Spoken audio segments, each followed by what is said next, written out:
네, 이변은 없었습니다. 이재명 후보가 더불어민주당의 대통령 후보로 최종 확정됐는데요. 이제 관심은 국민의힘 맞상대입니다. 네, 지금부터는 조대현 전 국무총리실 민정실장, 이준우 국민의힘 대변인과 관련 내용들 짚어보도록 하겠습니다. 어서 오시죠. 네. 안녕하십니까? 네. 자, 오늘 경선 결과 그리고 수락 연설이 굉장히 길었는데 어떻게 보셨습니까? 네, 민주당으로서는 어떻게 보면은 또 굉장히 역사적인 순간을 맞았고 다음 대통령 후보를 확정짓는 그것도 이제 아주 기록적인 수치가 나왔죠. 예, 그래서 역사적인 순간이었다. 민주당 또 당원으로서 그렇게 생각을 합니다. 전체적으로 보면은 역시 그 이재명 대표가 입시생으로 따지면 이번이 삼수생 아니겠습니까? 네. 재수 삼수를 한다고 해서 성적이 꼭 좋게 나오는 건 아니지만 굉장히 많은 준비를 했었다. 이재명 외에 다른 사람을 후보로 생각할 겨를이 없이 지금까지 달려온 게 아니냐. 이렇게 그 민주당 지지자들 또 당원들이 이렇게 생각했던 것 같습니다. 그 결과가 오늘의 이 89.77%라는 놀라운 숫자로 표시가 됐고요. 또 하나는 이제 지금 계엄 이후에 이 탄핵까지 오고 그리고 이제 조기 대선으로 가는 이 국면까지 민주당이 사실은 중심이 돼서 그 시민들과 함께 해오지 않았습니까? 그것을 당대표로서 주도해왔던 이재명 대표에 대한 확실한 인식 이런 것들이 또 중요하게 작용했다고 보고요. 저는 이제 조금 전에 그 수락연설 가운데서 네. 저희 같은 이제 민주당의 그 당원들 입장에서는 나름대로 그 의미가 있게 다가오는 그 말씀이 하나 있었습니다. 예. 이게 당원 중심의 민주당으로 이제 그렇게 변화시켜 왔다 이런 얘기를 했는데 이거 굉장히 중요한 의미를 가집니다. 밖에서 볼 때는 이것이 평범한 정치적인 레토릭으로 보일지 몰라도 이 그 당원 중심의 그러니까 권리당원의 권한이 매우 강해지는. 심지어 지난번에 원내대표를 결정할 때까지 당원의 그 의사를 반영하자라는 얘기가 나올 정도로 권리당원의 역할이 굉장히 중요하게 된 이런 정당으로서의 변화를 거쳐왔다. 이런 것들이 그 민주당 구성원의 한 사람으로서 오늘 그 이재명 대표가 목에 힘주어 아까 특별히 강조해서 얘기를 하더라고요. 공감이 가는 부분이었고요. 그런 결과들이 오늘의 이 결과를 낳지 않았나 이렇게 생각을 합니다. 예. 네. 우리 대변인님도 이제 한 말씀 좀 해주시면 좋을 것 같아요. 이제 어떻게 보면은 맞상대가 정해진 겁니다. 네. 이제 국민의힘은 경선이 한창 진행 중인 상황이고 네. 어떻게 들으셨습니까? 맞상대는 원래 정해져 있었죠. 정해져 있었던 거 이제 지금 확인하는 정도, 그 정도 수준이었었고요. 지금 방금 말씀하신 것 중에 중요한 부분 중에 하나가 이제 당원이 중심이 되는 정당을 만들어 왔다고 말씀하셨는데 제가 보기엔 이렇게 압도적인 거의 90% 정도 되는 그런 지지율로 이제 경선 후보에서 승리를 했지 않습니까? 이거는 이제 일극 체제 결국은 효과 아니겠느냐 이제 그렇게 생각할 수밖에 없고요. 당원 중심이라기보다는 내 당원 중심의 어떤 그동안 없었던 새로운 민주당의 어떤 당원 이제 구조 개편을 이재명 후보가 만들어 왔었다. 그런 결과로 효과를 톡톡히 보고 있다. 이렇게 좀 비판적으로 좀 평가를 하고 싶습니다. 예. 그리고 지금 이번에 몰표가 과연 약이 될지 독이 될지는 이미 이제 이번 주죠. 이번 주에 국민의힘 경선이 끝나고 나면은 예. 최종 후보가 정해지면 그때부터 중도층과 무당층이 움직이기 시작할 거란 말이에요. 그러면서 이게 독인지 약인지 그거는 추후에 점점 판가름 날 수 있을 것이다. 그래 봅니다. 예, 자 말씀해주신 일극체제에 대한 역풍, 김동연 후보도 좀 언급을 했어요. 특정 후보에게 표가 몰리는 건 건강하지 않다, 경고 등이다 이렇게 말을 했는데 어떻게 생각하십니까? 이 부분에 대해서는 저 민주당 구성원으로서 민주당의 입장을 얘기하는 것도 있지만 저 개인적으로는 이런 부분에 대해서는 저는 시종일관 비판적인 입장을 견지해 왔습니다. 예. 그래서 좀 더 포괄적이고 포용하는 정치 또 통합하는 정치가 이루어져야 된다고 생각을 해왔습니다. 그런데 이제 아까 조금 전에도 얘기한 걸 다시 한번 강조하지만 민주당의 구조 자체가 지지 구조 자체가 많은 변화를 했고요. 그다음에 의사결정의 구조 자체가 많이 변화를 했습니다. 그런 상황이기 때문에 이제 당연히 일극체제라는 그 비판들은 있어 왔고 또 앞으로도 이것은 이재명 대표가 이후에 이제 대선 후보로서 가져가야 될 과제 중에 하나라고 생각을 합니다. 그렇지만 민주당 자체가 이미 변화했다라는 것에 대해서는 인정을 해야 되고 그것이 이 결과를 평가하는 또 다른 하나의 잣대가 될 것이라고 생각을 합니다.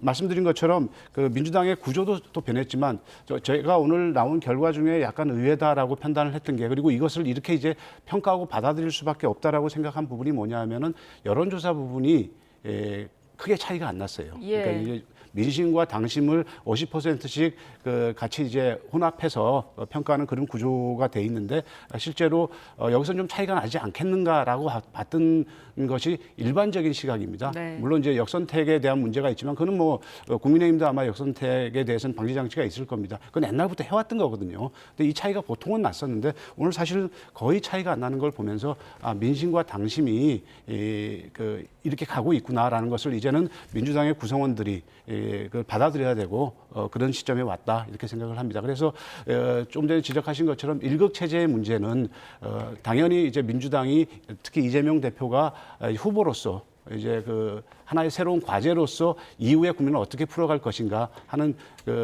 그런 일종의 과제이지 지금 민주당이나 이재명 대표를 비판할 문제는 이제는 더 이상 아니다 이런 생각이 듭니다. 예, 조 실장님 말씀처럼 이제 눈에 띄었던 게 일반 국민 여론조사와 당심의 차이가 없었던 부분이거든요. 그런데 이 국민선거인단에는 무당층도 포함이 돼 있는 거잖아요. 그렇다면 이 결과로 보면 좀 중도층으로 외양이 좀 확장이 됐다 이렇게도 해석해 볼 수 있을까요? 저는 이제 중도층, 무당층은요 아직 좀 기다리고 있을 것이다. 좀 그렇게 봅니다. 왜냐하면 중도층, 무당층은요 지금 국민의힘 경선이 아직 끝나지 않았기 때문에 과연 후보가 누구로 되느냐. 그리고 또 하나 그 후보가 결정되면 단일화를 어떻게 할 것이냐. 이걸 아마 볼 것 같아요. 그게 결정이 나야지 단일화까지 가야지 아마 중도층과 무당층이 움직일 것 같고 지금 현재 민주당 경선에서 지금 중도층과 무당층이 움직인 것은 그렇게 높지 않을 것 같다는 생각을 조금 합니다. 그리고 지금 이제 김동연 이제 후보가 한 6.87% 7% 좀 안 됩니다. 예. 근데 이 김동연 후보가 두 자릿수를 이제 지지를 얻었어야지 좀 다음에 이제 본인이 어떤 스텝을 좀 구할 수 스스로 자각력을 얻을 수 있을 건데 예. 그러지 못했단 말이에요. 그래서 아마 내년 지방선거에서 경기도지사를 다시 도전할 수 있을지 그게 조금 우려가 되는 부분이 있습니다. 지금 민주당에 의원이 워낙 많습니다. 170명 넘는 의원이 있는데 내년 지방선거에서 다 출마하려고 서울시장, 경기도지사 등등 주요 광역시에 전부 다 지금 굉장히 치열한 경쟁하고 있거든요.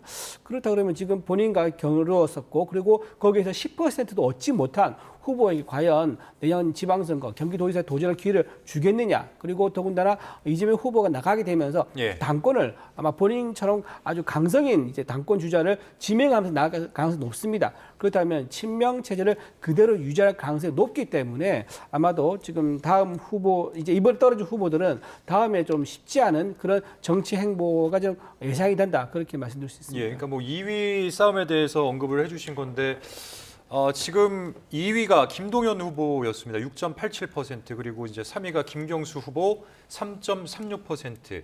그러니까 뭐 차차기 대선이나 아니면은 이제 지선을 위해서라면은 두 자릿수의 득표를 좀 받았으면 좋았을 것이다. 이런 취지로 말씀을 해주셨는데 우리 실장님의 의견은 어떻습니까? 글쎄요, 뭐 그 상황을 보는 그러니까 2위, 3위 후보들이 어느 정도 표가 나오고 그래야 관전하는 재미도 있고 그랬을 텐데 예. 사실 민주당의 이번 경선을 바라보는 그 재미, 이제 어떤 흥행성 이런 면에서는 좀 떨어지지 않을까 이런 생각은 듭니다만 거꾸로 생각해 보면 그만큼 이번에 그 수권 정당으로서 그리고 이 탄핵 국면을 그러니까 우리는 내란이라고 표현을 하지만 이 탄핵 국면을 종식시키고 새로운 대한민국을 출발시키는 이런 그 시대 상황에 대한 그 국민들의 위기의식 또 당원들의 우리 민주당을 지지하는 지지자들의 위기의식이 굉장히 강하게 작용했다고 생각을 합니다. 그래서 이 부분에 대해서는 그 지금 2위, 3위를 한 사람들의 차기의 정치적 행보 이런 부분보다는 그런 그 지금 민주당에게 부여된 이런 위기의식에 대한 반로가 훨씬 더 크게 작용했다고 보고요. 저 개인적으로는 뭐 비록 적은 그 득표율이지만 2위, 3위가 나름대로 의미가 있고 그 각자 그분들이 갖는 나름의 그 정치적 그 어떤 그 계획들이 있을 겁니다. 그 계획으로 봤을 때 나름의 민주당 안에서는 정책 위상을 확보했다 이렇게 생각을 하고 여러 가지 너무 경선이 재미없이 서로 비판도 안 하고 밋밋하지 않았냐 이런 평가들이 있지만 그것은 아까 말씀드린 대로 그 위기의식이 그만큼 중대했다는 말로 가름하겠습니다. 예.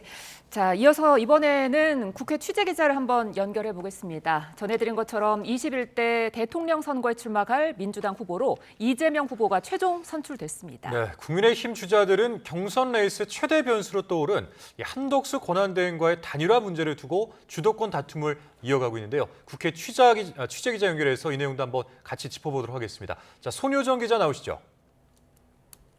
네, 국회입니다. 네, 민주당 경선 결과 자세히 전해주시죠. 네, 들으신 것처럼 더불어민주당은 조금 전 지역 순회 경선과 국민 여론조사를 합산한 투표 결과를 발표했는데요. 이재명 후보가 89.77%, 압도적인 득표율로 1위를 기록해 결선 투표 없이 민주당의 대선 후보로 본선행을 확정지었습니다. 사실상 90%에 가까운 수치인데 1987년 민주화 이후 대선 후보 경선에선 역대 최고 득표율입니다. 경선 상대였던 김동연 후보는 6.87%로 2위를, 김경수 후보는 3.36%로 3위를 기록했습니다. 발표 직후 이재명 후보는 수락 연설을 통해 당원과 국민의 선택에 감사하다는 뜻을 전했습니다.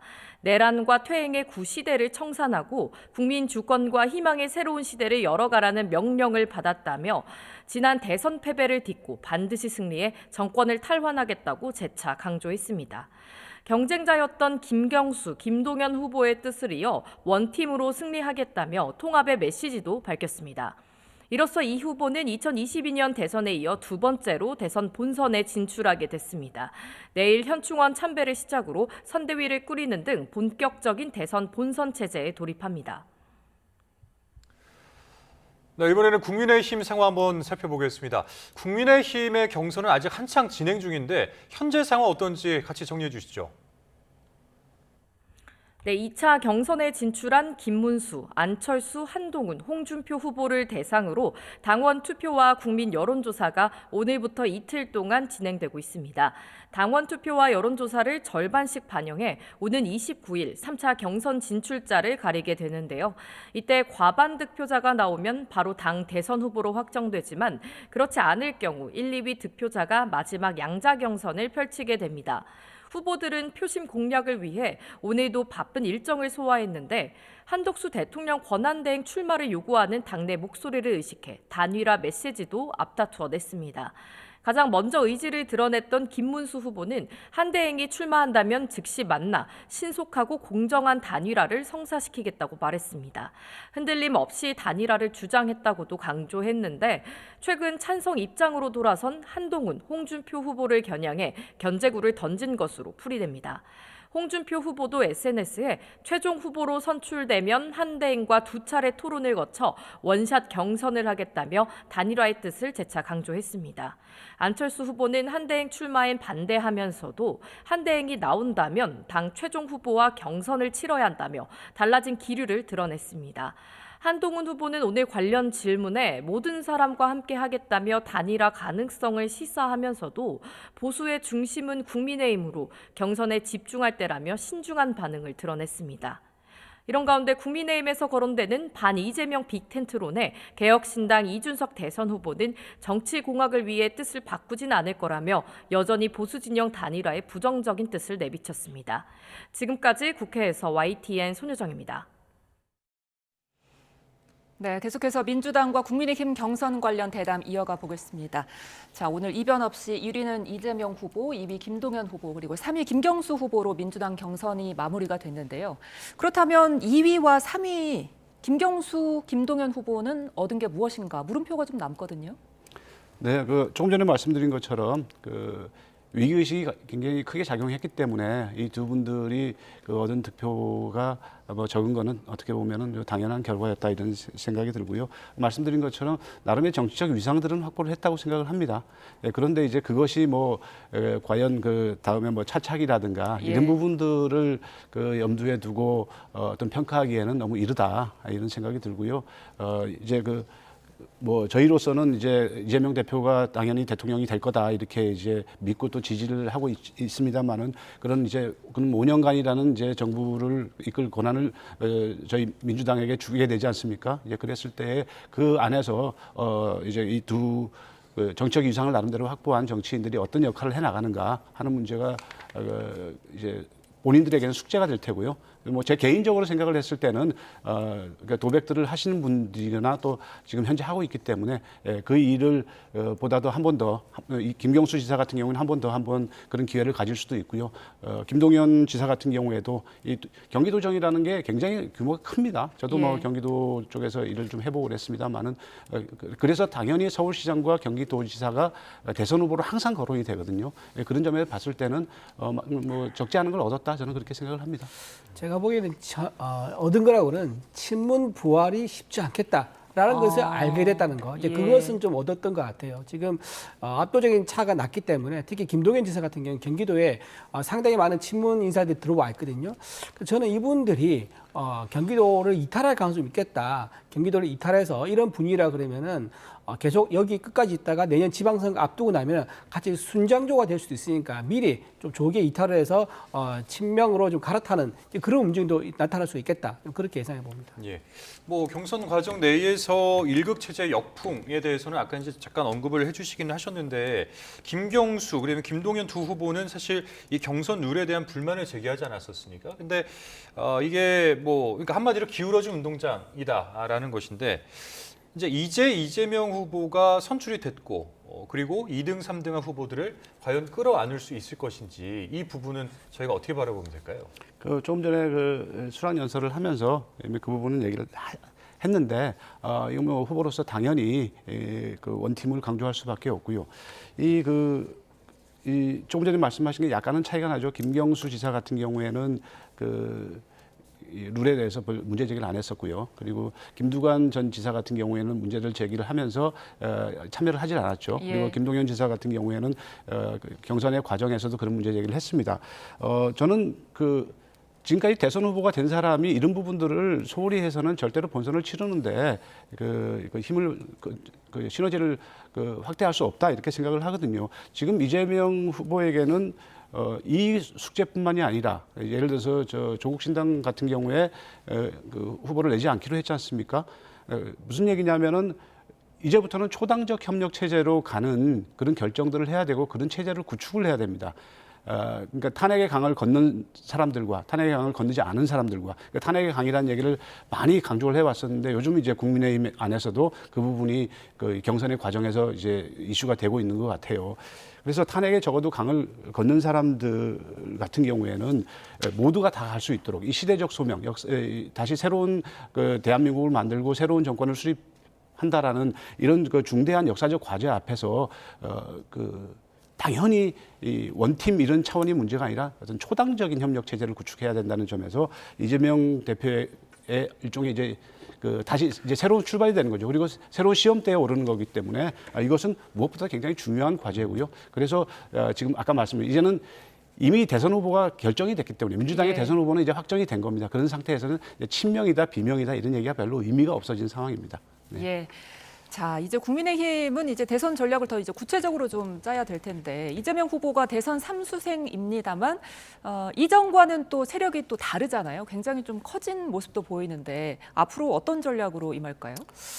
일단 우리 국민의힘의 전략은 이제 미래입니다. 지금 이미 탄핵은 이제 과거에 종결된 일이고요. 지금 이제 대선은 앞으로 미래 우리 운명을 결정할 일입니다.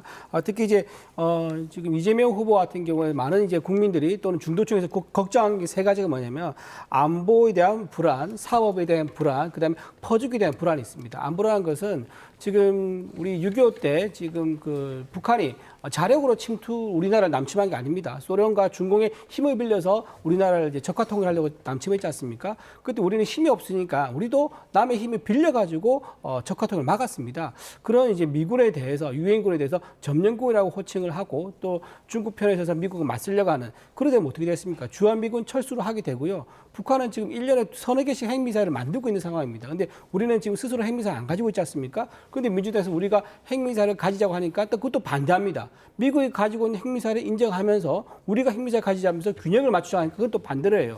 어저께 며칠 전에 문재인 전 대통령이 국회에 와서 핵 무장력에서 굉장히 위험한 발언이라면서 그걸 반대를 하고 갔었거든요. 그런 문제가 또 있는 거고 또 하나 사법 불안. 그 지금 이재명 후보가 가지고 있는 지금 이번에 대법원의 전원 합의체 있지 않습니까? 예. 이게 조만간 결정이 날 수도 있습니다. 그러니까 대선 전에 결정이 난다 그러면 후보 교체가 불가피한 거고요. 대선 이후에는 이제 다른 또 리스크가 많습니다. 총 5개의 사법 리스크가 있으니까. 그래서 이런 사법 불안이 있는 거고. 마지막으로는 이재명 후보가 도지사 시절에 800만 불을 북에 보냈단 말이에요. 근데 지난 정부 문재인 정부 때도 북한에 퍼주기로 했는데 돌아온 건 뭡니까? 남북 연락사무소 폭파되고 철도 폭파되고 고속도로 폭파되고 우리가 국민 세금으로 지어지고 전부 다 폭파된 것밖에 없었단 말입니다. 이런 식으로 사법 불안, 안보 불안, 퍼주기 불안이 이제 잠재되어 있는 후보이기 때문에 이제 국민의힘 입장에서는 과거에 탄핵은 종결된 거고 이런 미래의 불안을 해결할 수 있는 후보자가 누구냐? 특히 통상 전쟁에 관련해서는 우리나라 최고 전문가는 한덕수 대행 외에는 사실 찾아보기 어렵거든요. 그래서 한덕수 권한대행이 가지고 있는 그 장점을 살려가지고 현재 경제 위기와 통상 전쟁의 승리를 위해서 선택하는 그런 기준으로 대선이 가지 않을까 그렇게 생각합니다. 예. 자, 말씀해주신 사법 리스크 관련해서 대법원이 지금 굉장히 속도를 내고 있잖아요. 대선 후보 등록 전에 결론이 좀 나겠습니까?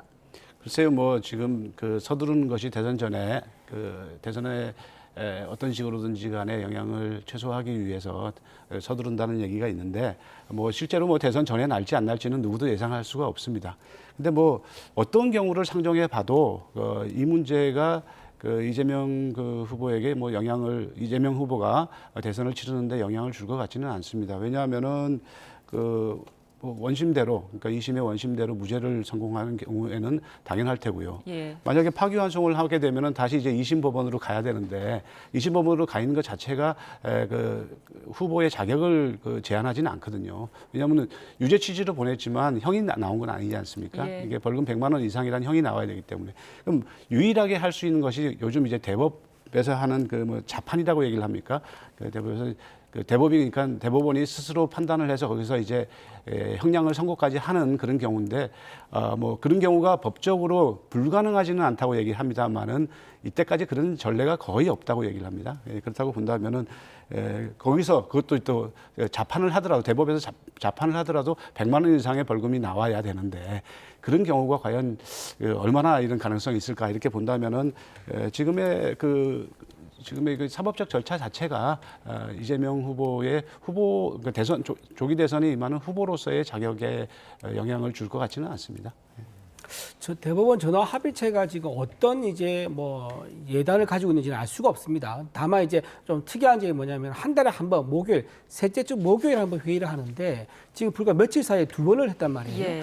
그렇다고 하면 뭔가 어떤 이제 방향을 잡고 있는 게 아닌가라는 예측이 됩니다.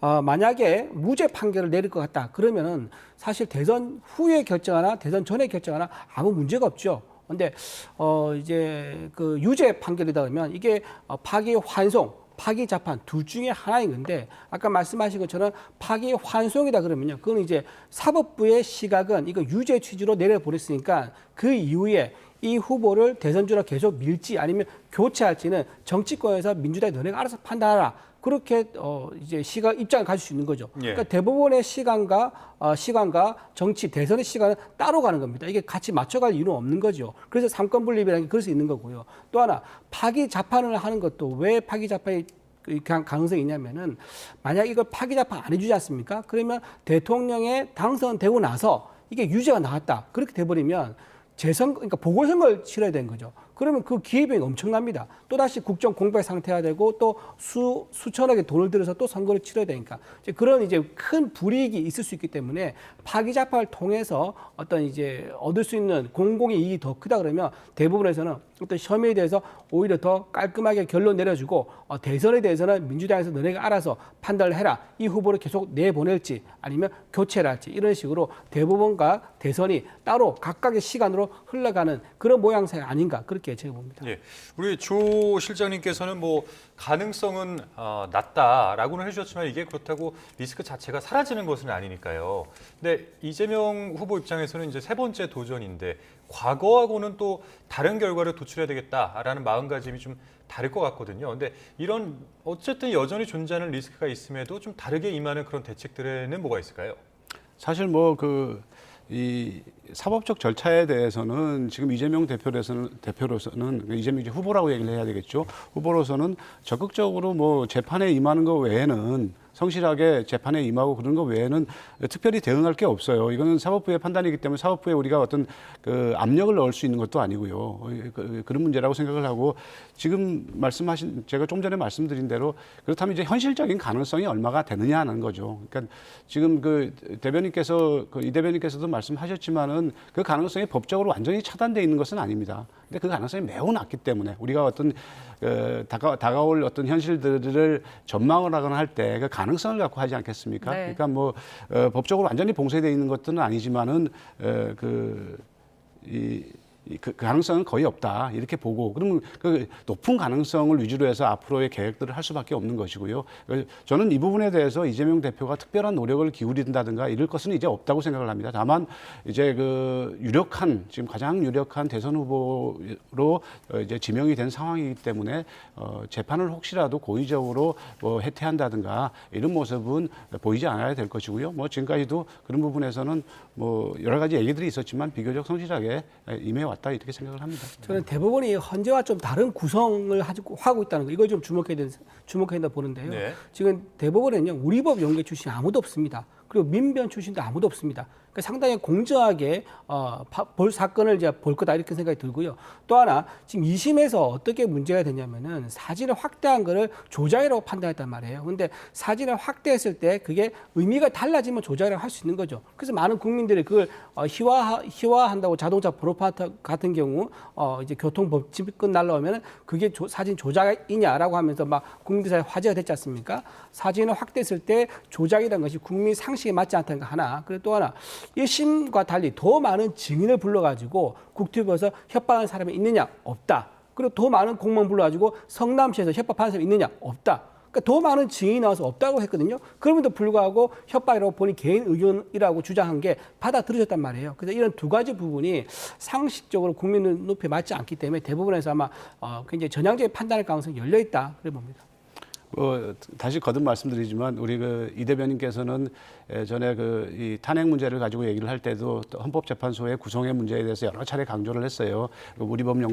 우리법연구회라고 얘기를 합니까? 이제 그런 부분인데 그렇게 그 주장을 했음에도 불구하고 사실 그 8인이 전원일치로 인용을 했지 않습니까? 그러니까 저는 이렇게 생각을 합니다. 이게 법원 판사 개인의 판단이 물론 매우 중요하죠. 그렇지만 한국의 법 체계라는 것은 굉장히 성문법적으로 견고한 체계입니다. 이게 그냥 임의로 글자에 없는 내용들을 갖다가 이렇게 하기 되게 어렵거든요. 예. 그리고 판례들을 굉장히 중요시 여깁니다. 전례가 사실은 굉장히 드문 경우고요. 그러니까 국민의힘 쪽에서 바라봤을 때의 어떤 바람은 이해를 하겠는데 현실적인 전망은 아니다. 저는 그렇게 생각을 합니다. 예, 대법원의 판단은 앞으로 저희가 기다려보도록 하고요. 이번에는 국민의힘 이야기도 좀 해보겠습니다. 국민의힘 경선이 지금 굉장히 진행이 진행이 되고 있는데 그럼에도 불구하고 YTN 여론조사를 봤더니 보수 진영에서 아직 후보군이 없다. 이런 여론이 40%나 되더라고요. 네. 이 40% 언제 어디로 움직일까요? 결정 나면 움직일 것 같습니다. 지금 이제 처음에는 이제 2강 1중 구도로 가지 않을까 싶었는데요. 막상 이제 경선이 치열해지고 단계가 올라갈수록 3강 구도로 가고 있는 것 같거든요. 그러니까 1등과 2등 또 2등과 3등 차이가 그렇게 크지가 않아요. 그러다 보니까 지금 오늘 내일 아마 여론조사에서 굉장히 치열한 이제 경쟁이 있을 것 같은데 제가 좀 보기에는 지금 한동훈 후보가 지금 캠프에 보면 비례대표 의원들이 많이 좀 가 있습니다. 그러니까 지역구를 가지고 있는 당위원장이 좀 적죠. 예. 몇 명 있긴 있지만. 그리고 이제 상대적으로 김문수 후보와 홍준표 후보는 지역구 당위원장들 또 원내 의원들이 많이 이제 모여 있습니다. 그러다 보니까 당원들 이제 표심 여론조사 할 때 조직 가동이 굉장히 많이 활발하게 움직이거든요.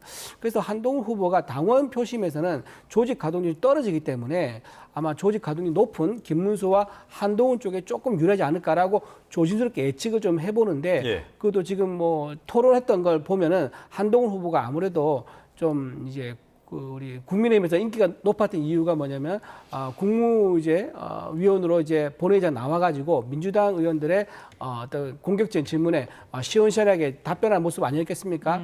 그런 모습이 이번 경선에도 그대로 이루어졌단 말이에요. 그래서 상대 후보보다 좀 더 톡톡 튀는 그리고 굉장히 액티브 있는 그런 이제 토론을 했기 때문에 그것에 대해서 또 좋은 점수를 주는 여론도 있지 않을까 해서 좀 그 결과를 예측하기 힘든 상황인 것 같다 그렇게 말씀드립니다. 그러니까 우리 이제 대변인님은 이 최종 경선 후보의 2인을 조심스럽게 지금 예측을 해주셨는데 네. 민주당 입장에서는 어느 후보가 돼야 좀 이재명 후보 입장에서는 까다롭다고 느낄 수 있을까요?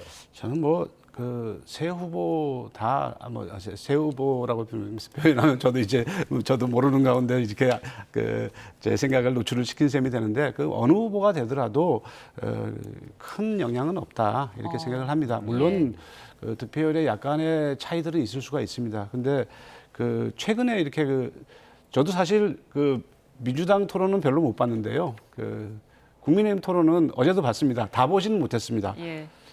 근데 참 이거는 제가 누가 이 얘기를 또 드리면은 그 후보가 민주당이 상대하기 더 좋기 때문에 그런 것 아니냐 이렇게 얘기를 하는데 그런 걸 떠나서 예. 저는 국민의힘이 보수 정당으로서 다시 한번 그 어떤 파트너로서 제자리를 잡기를 바랍니다.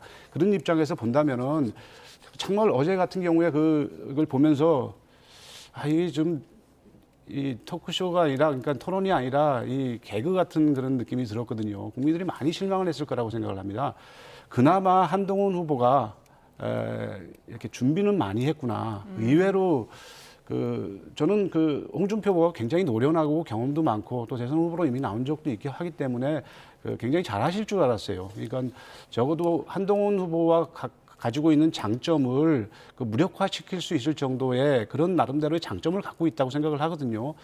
근데 저 홍준표 후보가 너무 긴장한 건지 사실은 굉장히 뭐랄까요, 실점을 많이 했다 이런 생각이 들었습니다. 그래서 전체적인 이런 걸 보면은 처음에 질문하신 대로 누가 되느냐에 따라서 민주당에서는 누가 유리하냐 이런 것들은 큰 의미는 없다고 생각을 하고요. 다만 그나마 한동훈 후보가 됐을 때 좀 더 중도 진영, 그러니까 자꾸 국민의힘은 이제 산토끼 집토끼를 얘기하는데 원래 보수 진영은 원래 산토끼입니다. 국민의힘으로서는. 근데 그거를 산토끼를 버려놓고 집토끼입니다. 집토끼를 버려놓고 산토끼를 잡으러 간다고 얘기를 하는데 그건 아니거든요. 예. 이게 집토끼부터 먼저 확보를 해야 되는데 집토끼를 다 내버렸어요. 그러니까 이 토끼 망을 열어놨어요. 다 도망가 버렸어요. 그리고 그거를 민주당으로 지금 와 있고 민주당은 그거를 우리가 보수인 양 한다고 얘기를 하는데 이건 당연히 우리는 그분들이 표기 때문에 가야 되는 겁니다. 이런 상황에 와 있기 때문에 한동훈 후보가 그나마 이렇게 준비한 것들을 가지고 후보가 된다면은 좀 더 격차는 줄이지 않을까 이런 생각이 듭니다. 예. 지금 국민의힘의 최대 변수는 당 밖에 있는 것 같습니다. 한덕수 대행인데 국민의힘 지지층에서 한 대행이 홍준표 그리고 안철수 후보를 앞선다고 나오더라고요. 이런 부분은 어떻게 해석해야 될까요? 한덕수 후보 가지고 있는 이제 안정감에 대한 기대감이겠죠. 기대감인 거고 지금 이런 말이 있습니다. 국민들은 이제 국민의힘 몰래 한덕수 권한대행을 이제 대선 후보로 만드는 그런 이제 여론이 있고 그런 움직임이 있다라는 얘기가 있을 정도입니다. 그래서 예. 한덕수 이제 권한대행께서 다음 이제 오늘 일요일이죠. 그러니까 내일 모레 화요일날 마지막 국무회의를 하고 나면은 아마 수요일쯤에 공식 입장을 내지 않을까 싶은 생각이 들고요. 예. 수요일에 왜 낼 수밖에 없냐면은 왜냐하면 5월 3일 그러니까 이번 주 토요일이죠. 그때 이제 국민의힘 후보가 한 명이 결정 나거든요. 그러면 단일화 협상을 들어가야 되는데 만약에 5월 2일이나 3일, 그러니까 5월 3일 결정 나는데 그보다 며칠 앞두고 캠프를 꾸리고 단일화 팀을 만든다 그러면 단일화 협상할 준비가 안 됩니다. 그러다 보니까 아마도 수요일 정도쯤에는 후보를 후보 대선 출마 선언을 해야지 단일화 협상도 준비를 할 수 있고 그럴 것 같고요. 지금 방금 말씀하신 것처럼 이 여론조사에서 40%의 중도층이 나온다는 거 있지 않습니까? 예. 이게 한덕수 권한대행의 출마 선언을 기다리는 그런 이제 대기층이다라고 볼 수 있지 않을까 생각이 좀 됩니다. 한덕수 대행이 출마를 하게 된다면 한덕수 대행은 어떻습니까?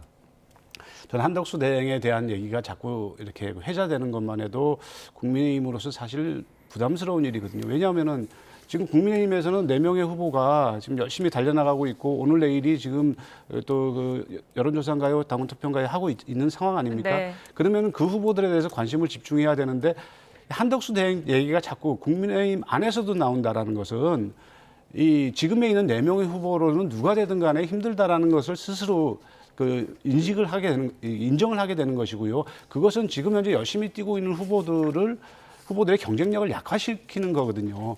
그럼에도 불구하고 한덕수 대행을 얘기할 수밖에 없는 지금의 국민의힘 내부의 속사정들이 이해가 충분히 갑니다. 왜냐하면 지금 국민의힘의 지지자들은 지금 조기 대선을 앞두고 이 정치적 심리 면에서 공황 상태에 지금 빠져 있거든요. 이건 어떻게 해도 안 되는 것 아니냐. 또다시 이제 사실은 윤석열 대통령도 밖에서 꼬운 사람 아닙니까? 이렇게 또 한덕수 대행을 이제 밖에서 모셔와야 되는 이런 국민의힘의 지금 상태에 대해서 굉장히 걱정스럽고 이것은 국민의힘의 경선을 굉장히 어떻게 보면은 왜소화시키는 결과다 이렇게 저는 생각이 듭니다. 4월 30일 한대행에 과연 출마를 할지 한번 지켜보겠습니다. 지금까지 조대현 전 국무총리실 민정실장 그리고 이준우 국민의힘 대변인과 함께했습니다. 오늘 말씀 고맙습니다. 고맙습니다. 고맙습니다.